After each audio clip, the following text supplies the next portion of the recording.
दिवसभरात अनेक लिटर पाणी पिऊन सुद्धा तुम्हाला वारंवार किडनी स्टोन होत असतील तर हा व्हिडिओ तुमच्यासाठी आहे. नमस्कार, मी डॉक्टर मल्हार नेसरी आणि मी देणार आहे तुम्हाला आरोग्याच्या काही टिप्स. तर बऱ्याच लोकांचा असा गैरसमज आहे की व्यवस्थित पाण्याचं प्रमाण असेल आहारामध्ये तर किडनी स्टोन्स होत नाहीत. परंतु आयुर्वेदानुसार तसा हिशोब नसतो.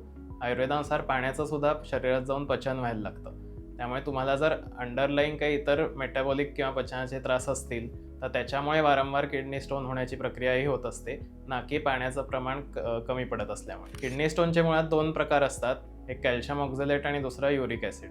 त्यातला कॅल्शियमचा स्टोन जो असतो तो एक्सरेमध्ये दिसतो, दुसरा दिसत नाही, दुसरा फक्त सोनोग्राफीत दिसतो.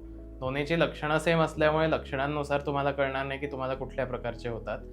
पण कुठलेही प्रकार असतील तरी त्याच्या मागचं कारण हे बिघडलेलं पचन असतं.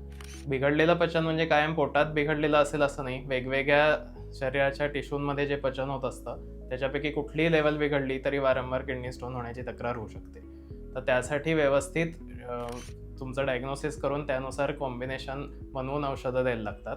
पण काही ठराविक गोष्टी तुम्ही पाळू शकता का? तर नक्कीच पाळू शकता. उन्हाळ्याच्या सीझनमध्ये किंवा इन जनरल उष्णता बाहेर जास्त असताना नारळ पाणी आणि धन्याजिऱ्याचा काढा पिणं हे नियमित ठेवायचं. आणि जेव्हा हिवाळा किंवा पावसाळा आहे, हवेमध्ये थंडी आहे, अशा वातावरणात तुम्ही कोळथाचं कढण हे रेग्युलर इनटेकमध्ये ठेवू शकता. या दोन गोष्टी जरी पाळल्या तरीही किडनी स्टोन होण्याची सवय ही हळूहळू कमी होते. अशाच आरोग्याच्या टिप्ससाठी फॉलो करा मेधामृत आयुर्वेद.